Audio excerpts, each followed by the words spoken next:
ஆமென். கர்த்தருடைய வார்த்தைக்கு நேராய் கடந்து செல்லலாம். நம்முடைய வேத புத்தகத்தை திருப்பிக் கொள்ளலாம். கலாத்தியர் 6வது அதிகாரம் 9வது வசனம். நன்மை செய்கிறதில் சோர்ந்து போகாமல் இருப்போமாக. Do not stop to do good things. இன்னொரு வசனத்தை கூட வாசிக்கலாம். எபிரேயர் 10வது அதிகாரம் 35வது வசனம். ஆகையால் மிகுந்த பலனுக்கு ஏதுவான உங்கள் தைரியத்தை விட்டுவிடாது இருங்கள். இந்த 2 வசனத்தில் நம்ம பார்த்தோம் அப்படின்னா, ஆங்கிலத்தில் don't stop, do not stop அப்படிங்கிறதான இந்த வார்த்தை பயன்படுத்தப்பட்டிருக்கு. இன்னைக்கு நம்ம தியானிக்க போகிறதான செய்தியினுடைய தலைப்பும் டோன்ட் ஸ்டாப், நிறுத்தாதே. எல்லாரும் சொல்லுவோமா? என்ன தலைப்பு? நிறுத்தாதே, டோன்ட் ஸ்டாப். சில சமயங்களில் பார்த்தீங்கன்னா, நம்ம எவ்வளவுதான் நன்மை செஞ்சாலும் அதற்கு எந்த விதத்துலையும் பலன் என்ன செய்ய மாட்டேங்கி, இருக்க மாட்டேங்கி. நாம் நன்மை செய்த மனிதர்கள் நிறைய பேர் நன்றியற்றவர்களாய் போய்விடுகிறார்கள். என்னதான் நம்ம நன்மை செஞ்சாலும் அவங்களுக்கு அந்த நன்றி என்ன செய்ய மாட்டேங்கி, இருக்க மாட்டேங்கி. நம்ம என்னதான் நன்மை செஞ்சாலும் அந்த நன்மைக்கு ஈடாக எந்த விதத்திலையும் நம்ம பலனை அறுவடை செய்ய முடியவில்லை. அது மாதிரி சூழல்ல நம்ம நினைப்பது என்ன அப்படின்னா, போதும், இது வரைக்கும் செஞ்சது போதும், இது வரைக்கும் நன்மை செஞ்சது போதும், இது வரைக்கும் நான் நன்மை செஞ்சு பட்டது போதும், இது வரைக்கும் நான் உதவி செஞ்சது போதும், இப்படி நாம சொல்றது வழக்கம். ஆனா இங்க இப்படி யோசித்து கொண்டு இருக்கிற, சிந்தித்து கொண்டு இருக்கிற நம்மளை பார்த்து ஆவியானவர் ஒரு வார்த்தையை சொல்லி வச்சிருக்கிறாரு. அது என்னன்னா, do not stop to do good things. நன்மை செய்கிறத நிறுத்தாத, நன்மை செய்கிறதுல சோர்ந்து போகாத. எத்தனை பேர் இந்த வார்த்தையின்படி, ஆமா நான் நிறுத்த போறது இல்லை, நான் நன்மை செய்யத்தான் போறேன்னு நீங்க தீர்மானம் எடுக்க போறீங்க? அல்லேலூயா. ஏன் இதை நான் கேட்குறேன் அப்படின்னா, இந்த வழிகளையும் இந்த பாதைகளையும் நம்ம அநேகர் கடந்து வந்திருக்கிறோம். In life and ministry there are moments when we feel like quitting. நம்முடைய வாழ்க்கையிலையும் சரி, ஊழியத்திலையும் சரி, நம்ம செய்கிற வேலை தொழிலையும் சரி, நிறைய நேரங்களில் இதோட நம்ம நிறுத்தி கொள்ளலாம், இதோட முடிச்சிடலாம் அப்படின்னு அப்படிப்பட்ட சூழல்கள் நிறைய நேரங்களில் நம்ம கடந்து வந்திருப்போம். இது எல்லாமே எதன் அடிப்படையில் இந்த மாதிரியான முடிவுக்கு நம்ம வந்திருப்போம் அப்படின்னா, சில சமயங்களில் இருக்கிறதான அந்த ப்ரெஷர், ஸ்ட்ரெஸ், குடும்பத்திலையும் சரி, ஊழியத்திலையும் சரி, செய்கிற வேலை, உத்தியோகம், எதுனாலும் சரி, அதில் இருக்கிற ஸ்ட்ரெஸ்ஸும் ப்ரெஷரும் இந்த முடிவை எடுப்பதற்கு நம்மளை தள்ளி விடுகிறது.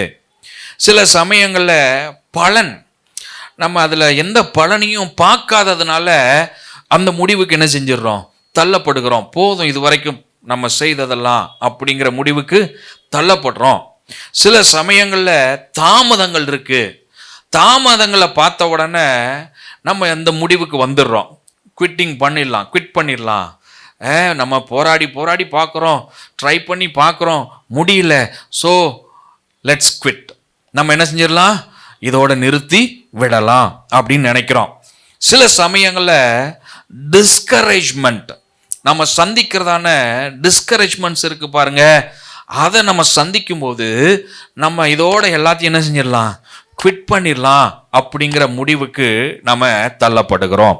குடும்பத்திலையும் சரி, ஊழியத்திலையும் சரி, நம்முடைய வாழ்க்கையில், நம்முடைய தனிப்பட்ட வாழ்க்கையில், நம்முடைய வேலை, நம்முடைய தொழில், இது எல்லாவற்றிற்கும் இவைகள் பொருந்தக்கூடிய ஒன்றாகத்தான் இருக்கிறது. சில சமயங்களில் சிலர்கிட்ட பேசும்போது கூட நான் சொல்லியிருக்கிற வார்த்தையில் என்ன தெரியுமா, ஒரு வேலை செய்து கையில் சம்பளம் வாங்கி அதன் மூலமா ஊழியங்களுக்கு நான் சப்போர்ட்டா இருக்கிறேன். புரியுதா உங்களுக்கு? இது மாதிரி நேரங்கள் எல்லாம் இருந்தது உண்டு. அப்படிப்பட்ட நேரத்துலலாம் ஆண்டவர் என்கிட்ட சொன்னது என்ன தெரியுமா, நீ ஒன்றும் எனக்கு சப்போர்ட்டா இருக்க வேண்டாம், உனக்கு சப்போர்ட்டே யார் தான், நான் தான்ப்பா, நீ ஒழுங்கா ஊழியத்தை மாத்திரம் செய்யின்னு ஆண்டவர் என் கூட பேச ஆரம்பித்தார். இந்த வார்த்தைகள் எல்லாம் கேட்டு அந்த வார்த்தைகள்னாலே உற்சாகப்பட்டு தான் இன்றைக்கும் தேவ கிருபையில் அந்த ஊழியம் நடந்துகிட்டு இருக்கு. அல்லேலூயா, அல்லேலூயா. அப்போ இந்த வார்த்தைகள் இன்னைக்கு இங்கே உட்கார்ந்துருக்கிற நம்ம எல்லாருக்கும் பொருந்தக்கூடியது. நம்ம அநேக நேரங்களில் நான் இதோட நிறுத்திக்கிறேங்கிறதான சூழலுக்கு தள்ளப்பட்டிருப்போம். ஆண்டவர் சொல்கிறாரு, டோன்ட் ஸ்டாப், நிறுத்தாத. நீ செய்கிற காரியத்தை என்ன செய்யாத, நிறுத்தாத. நன்மை செய்கிறியா, நிறுத்தாத. கர்த்தரை ஆராதிக்கிறியா, நிறுத்தாத. நீ செய்கிற காரியத்தை நிறுத்தாத. God is with you. கர்த்தர் உங்களோடு இருக்கிறார். அல்லேலூயா, அல்லேலூயா. அப்ப நிறுத்தாதன்னு ஆண்டவர் நம்ம கூட பேசுகிற இந்த வார்த்தைக்கு கீழ்ப்படிந்து நம்ம செயல்பட ஆரம்பிச்சிட்டோம் அப்படின்னா நம்ம வாழ்க்கை ஆசீர்வாதமாக இருக்கும். அல்லேலூயா. நிறுத்தாதன்னு நம்மளை பார்த்து சொல்கிற ஆண்டவர் வேதத்தில் அநேக காரியங்களை நம்ம நிறுத்தக்கூடாதுங்கிறத நமக்கு சொல்லி வச்சிருக்கிறாரு. அதை உங்களுக்கு நான் இன்னைக்கு மிக வேகமாய் காண்பித்து கொடுத்து ஜெபத்தில் நடத்த விரும்புகிறேன். முதலாவது 1 தெசலோனிக்கேயர் 5வது அதிகாரம் 17வது வசனம். 1 Thessalonians chapter 5 verse 17. இடைவிடாமல் ஜெபம் பண்ணுங்கள். இடைவிடாமல் ஜெபம் பண்ணுங்கள். Pray without ceasing. Don't stop praying. எல்லாரும் சொல்லுவோம், don't stop praying. கர்த்தர் நம்மளை பார்த்து சொல்ற வார்த்தை அதுதான். ஜெபிப்பதை நிறுத்தாதே, ஜெபிக்கிறத நிறுத்தாதே. அல்லேலூயா. ஆமாம், சமீப நாட்களில் நிறைய பேர் இந்த வார்த்தைகளை சொல்கிறத நான் கேட்குறேன். ஜோமனுன்னு நினைக்கிறேன் பாஸ்டர், ஆனால் ஜெபிக்க முடியல பாஸ்டர். ஜெபிக்கணும்னு நினைக்கிறேன், ஆனால் என்ன செய்ய முடியல, ஜெபிக்க முடியல. அப்போ என்னன்னா, ஏதோ ஒரு காரணத்தினால ஏதோ ஒரு சூழலில் ஜெபத்தை நிறுத்துவதற்கு நம்ம என்ன செஞ்சிட்டோம், தீர்மானிச்சிட்டோம். ஜெபத்தை ஸ்டாப் பண்ணிட்டோம். இன்னைக்கு ஆண்டவர் நம்மளை பார்த்து சொல்கிறாரு, என்ன சூழலாக இருந்தாலும் சரி, எப்படிப்பட்ட காரியமாக இருந்தாலும் சரி, டோன்ட் ஸ்டாப் ப்ரேயிங். ஜெபிப்பதை ஒருபோதும் ஒரு நாள் என்ன செய்யாதீங்க, நிறுத்தவே நிறுத்தாதீங்க.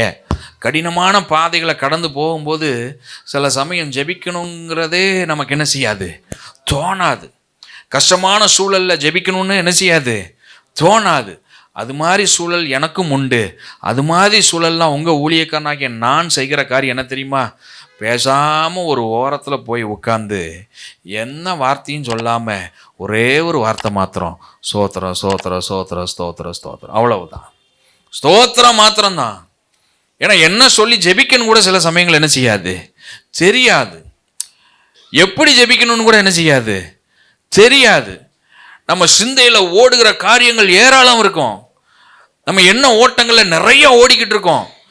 இது எப்படி நடந்தது, இது எப்படி சமாளிக்க போகிறேன், இது எப்படி எனக்கு இது தகுதியா, இப்படியெல்லாம் நிறைய ஓடிக்கிட்டே இருக்கிறதுனால என்ன சொல்லி ஜெபிப்பது, என்ன எப்படி ஜெபிப்பது, இதெல்லாம் நமக்கு ஒரு சவாலான ஒன்றாகவே நிறைய நேரங்கள் என்ன செய்யுது, இருக்குது. அது மாதிரி சூழல்ல நான் செய்கிறத நீங்கள் செய்யுங்க. ஓரமாக போய் உட்காருங்க, ஸ்தோத்திரம் மாத்திரம் என்ன செய்யுங்க, சொல்லிக்கிட்டே இருங்க. ஸ்தோத்திரம் ஸ்தோத்திரம் ஸ்தோத்திரம்னு ஸ்தோத்திரம் மட்டும் பண்ணிக்கிட்டே இருங்க. ஸ்தோத்திரத்தினாலே கிருபைகள் பெருகும். அல்லேலூயா. நீங்கள் எவ்வளவுக்கு அதிகமாய் ஸ்தோத்திரம் சொல்லிக்கிட்டே இருக்கீங்களோ அவ்வளவுக்கு அதிகமாய் கிருபைகள் உங்கள் மேலே ஊற்றப்பட்டு கொண்டே இருக்கும். அல்லேலூயா. கிருபை பெருகிருச்சுன்னா வேற என்ன தேவை? இந்த உலகத்தில் கிருபையை காட்டிலும் பெருசாக நமக்கு தேவைப்படுவது ஒன்றும் இருக்காது. தேவ கிருபை அதிகமாக நம்மளே பெருகிவிட்டால் தேவன் நமக்கு வேண்டிய எல்லாவற்றையும் அவர் பார்த்து கொள்வார். அல்லேலூயா. ஸோ அதனால தான் சொல்கிறேன், டோன்ட் ஸ்டாப் ப்ரேயிங். ஜெபிப்பதை ஒருபோதும் என்ன செய்யாதீங்க, நிறுத்தவே நிறுத்தாதீங்க. அல்லேலூயா, அல்லேலூயா. ஆம். ரெண்டாவது, டோன்ட் ஸ்டாப் வர்ஷிப்பிங். சங்கீதக்காரன் அழகா சொல்றாரு, சங்கீதம் 34:1 கர்த்தரை நான் எக்காலத்திலும் ஸ்தோத்தரிப்பேன், கர்த்தரை நான் எக்காலத்திலும் ஸ்தோத்தரிப்பேன், அவர் துதி எப்போதும் என் வாயில் இருக்கும். இந்த எக்காலத்திலும் எப்போதும் அப்படிங்கிறத நோட் பண்ணிக்கோங்க. சங்கீதக்காரன் சொல்றாரு பாருங்க, எக்காலத்திலும் ஸ்தோத்தரிப்பேன், எப்போதும் துதி என் வாயில இருக்கும். இந்த இந்த இந்த வொர்ஷிப்பிங் நேச்சர் சங்கீதக்காரனுக்கு இருந்ததுனால தான் அவர் ஒரு ஒரு ஒரு மிகப்பெரிய ஜெய வீரனா அவரால் மாற முடிஞ்சது. சங்கீதக்காரனாகிய தாவீது ஒரு மிகப்பெரிய வெற்றியாளனாய் வந்ததற்கான காரணம், I believe personally he is a worshipper. அவர் ஒரு ஆராதனை வீரன். தேவனை ஆராதிப்பதையும் தொழுது கொள்வதையும் துதிப்பதையும் அவர் நிறுத்தவே இல்லை. அல்லேலூயா. ஆமாங்க. எங்கெல்லாம் கடினமான பாதைகளும் கடினமான சூழலும் இருந்ததோ அங்கெல்லாம் தாவீது துதிக்கிறவராகவே இருக்கிறார். நீங்க யோசிச்சு பாருங்க, சவுலுக்கு தேவனால் விடப்பட்ட ஒரு பொல்லாத ஆவி பிடிச்சிருக்கு. இப்ப போய் தாவீது சுரமண்டலத்தை எடுத்து வாசிச்சா அந்த சவுலுக்கு அந்த ஆவி என்ன செஞ்சிடும்? விலகி போயிடும். இப்ப விலகி போகிற அந்த கேப்ல சவுல் என்ன செய்வார்னா, இவர் மேல இருக்கிறதான அந்த இந்த காம விகாரத்தினால இவரை கொலை செய்யறதுக்காக ஈட்டி என்ன செய்வாரு? எடுத்து எறிவாரு. இது எல்லாம் தாவீதுக்கு நல்லாவே தெரியும். ஏற்கனவே சவுல் நம்மளை கொலை செய்யறதுக்கு எல்லா விதமான சதியும் செய்து கொண்டிருக்கிறார் என்பதெல்லாம் அறிந்தும் கூட இந்த ஆராதனை வீரன் அங்க போய் கூட அந்த இடத்துல அந்த கடினமான சூழல்ல சுரமண்டலத்தை எடுத்து கர்த்தரை ஆராதிக்கிறார். யாருக்கு இப்படி ஒரு ஒரு ஒரு நேச்சர் யாருக்கு வரும்? தாவீதுக்கு இருந்ததுனால தான் தாவீதை கர்த்தர் உயர்த்தினார். அல்லேலூயா. தாவீது என்ன, அவரு ஒரு ஒரு ஈட்டியை எடுத்து உருவ குத்தி போட்டாலும் அதுக்கு முன்னாடி நான் ஆராதிச்சுக்கிட்டு தானே இருக்கிறேன். நான் ஆராதிக்கிறதுனால ஒரு அசுத்தாவி வெளியே ஓடுதுல. இந்த நேச்சர் தாவீதுக்கு என்ன செய்தது? இருந்தது. அதனால எப்போதும் கர்த்தரை நான் துதிப்பேன், எக்காலத்திலும் கர்த்தரை ஸ்தோத்தரிப்பேன். எத்தனை பிரச்சனை வந்தாலும் எத்தனை போராட்டம் வந்தாலும் எப்பேற்பட்ட சூழல்ல நான் இருந்தாலும் சரி, கர்த்தரை துதிக்கிறதான அந்த துதியை நான் நிறுத்தவே மாட்டேன். அல்லேலூயா. என் துதிகள் ஓயாது. எத்தனை பேர் ஆமென் சொல்றீங்க? அல்லேலூயா. அப்படி தாவீது இருந்ததுனால பாருங்க, இன்னைக்கும் இஸ்ரேல் தேசத்துல கொடி பறக்குது. கொடியில ஒரு நட்சத்திரம் இருக்கு. அந்த நட்சத்திரத்துக்கு பேரு தாவீதின் நட்சத்திரம். தேவன் எவ்வளவா இந்த தாவீதை உயர்த்தி இருக்கிறார். அப்ப ஆராதிக்கிறவர்களை தேவன் ஒருபோதும் சும்மா விடுவதே இல்லை. ஆராதிக்கிறவர்களை தேவன் உயர்த்தி கொண்டே இருப்பார். ஆராதிச்ச ஆசீர்வாதம். அல்லேலூயா. ஆமா, நான் அவரை துதிக்கிறத நிறுத்தவே மாட்டேன். என் துதிகள் ஓயவே ஓயாது. நான் அவரை துதித்து கொண்டே இருப்பேன், அவரை நான் ஆராதித்து கொண்டே இருப்பேன்னு நீங்க ஒரு தீர்மானம் எடுத்து பாருங்க. கர்த்தர் பெரிய காரியங்களை செய்வார். அல்லேலூயா. அடுத்து மார்க் 9வது அதிகாரம் 23வது வசனம். இயேசு அவனை நோக்கி, நீ விசுவாசிக்க கூடுமானால் நீ விசுவாசிக்க கூடுமானால் ஆகும். விசுவாசிக்கிறவனுக்கு எல்லாம் கூடும் என்றார். விசுவாசிக்கிறவனுக்கு எல்லாம் கூடும். Don't stop believing. விசுவாசிப்பதை ஒருபோதும் நிறுத்தாதே. அல்லேலூயா. ஆண்டவர் மேல வச்சிருக்கிற அந்த நம்பிக்கை இருக்கு பாருங்க, அதை ஒருபோதும் நம்ம என்ன செய்யக்கூடாது? நிறுத்தி விடவே கூடாது. அதில் நம்ம குவிட் பண்ணிடவே கூடாது. ஆண்டவரே சொல்றாரு, if you can believe all things are possible. நீங்க விசுவாசித்தா, விசுவாசிக்கிறவனுக்கு எல்லாம் என்ன செய்யும்? கூடும். நம்ம என்ன செய்யறோம் அப்படின்னா, சில சமயங்களில் பிரச்சனைகளை பார்த்தோன்னே விசுவாசம் என்ன செஞ்சிருது? அப்படி கொஞ்சம் குறைஞ்சிருது. அவிசுவாசம் கொஞ்சம் உள்ள என்ன செஞ்சிருது? வந்துடுது. சந்தேகங்கள் என்ன செஞ்சிருது? வந்துடுது. இதெல்லாம் நம்மளை விட்டு நீக்கி போட்டு உண்மையாய் கர்த்தர் மேலே இன்னும் அதிக விசுவாசம் உடையவர்களாய் நாம் மாறிவிட வேண்டும். அல்லேலூயா. ஆமாம், உங்களுடைய ஒரு சிறிய விசுவாசம் ஒரு பெரிய மலையவே நகர்த்தி விடும். எத்தனை பேர் ஆமென் சொல்றீங்க? Even your small faith can move mountains. உங்களுடைய ஒரு சிறிய விசுவாசம் தான், ஆனால் பெரிய மலையவே அது என்ன செஞ்சிடும்? நவுத்திரும். ஆனால் நம்ம என்ன செய்கிறோம்னா, இந்த சிறிய விசுவாசத்தை பார்க்குறதில்ல, பெரிய மலையை என்ன செய்கிறோம்? பார்க்குறோம். பெரிய மலையை பார்த்துட்டு ஐயோ இவ்வளோ பெரிய மலை, அது என்னால் என்ன செய்ய முடியாது? முடியாதுன்னு அவிசுவாசப்பட ஆரம்பிச்சிடுறோம். அதனால ஒன்றும் என்ன செய்ய மாட்டேங்கி? நடக்க மாட்டேங்கி. புரியுதா உங்களுக்கு? இவ்வளோ பெரிய மலையா? நிறைய நேரங்கள் அப்படி தான் நம்ம நினச்சிக்கிறோம். புரியுதா உங்களுக்கு? ஆமா. அந்த சொல்றதுலயே பார்த்தீங்கன்னா, என்னது இவ்வளோ பெருசா அப்படின்னு கேட்கறதுலயே உள்ள என்ன வந்துடுது? அவிசுவாசம் வந்துடுது. அப்போ எப்படி கேட்கணும் தெரியுமா? மலையை பார்த்துட்டு, ஓ இதுவா அப்படின்னு கேட்டு பாருங்க, அந்த மலை நகர்ந்து விடும். அல்லேலூயா. ஆமா. உலகத்தில் இருக்கிறவனை பார்க்கலாம், உங்களுக்குள் இருக்கிற இயேசு பெரியவர். அல்லேலூயா. அவர் மேலே வச்சிருக்கிற விசுவாசம் குறையாம இருந்துச்சுன்னா போதும், அந்த சின்ன விசுவாசம் பெரிய மலையை பெயர்ந்து போகும்படி செய்யும். ஆண்டவர் மேலே விசுவாசம் வச்சுருக்கீங்களா? அந்த விசுவாசத்தில் ஒரு நாளும் குறைபட்டு போகாதீங்க. அந்த விசுவாசத்தை நிறுத்தாதீங்க.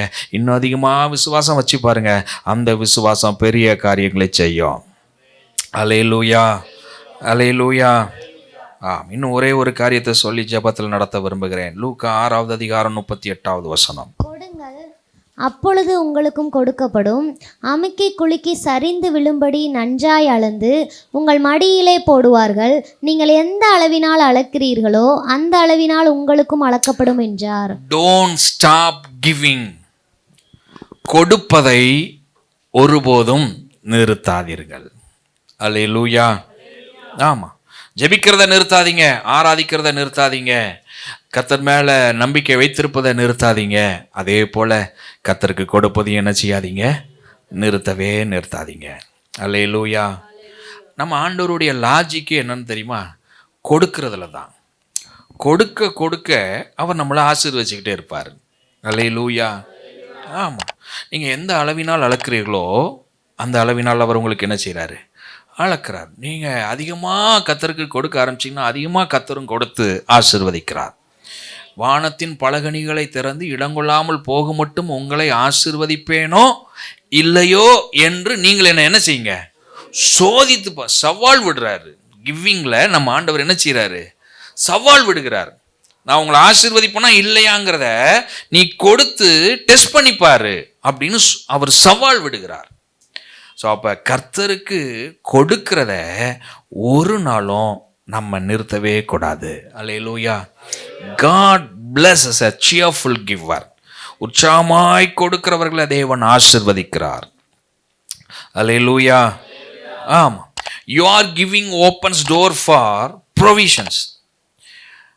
உங்களுடைய தேவைகள் சந்திக்கப்பட வேண்டும் என்றால் நீங்கள் கொடுக்கிற அந்த கொடுத்தல் இருக்கு பாருங்க, அதுவே அதற்கான வாசலை திறந்து விடுகிறது.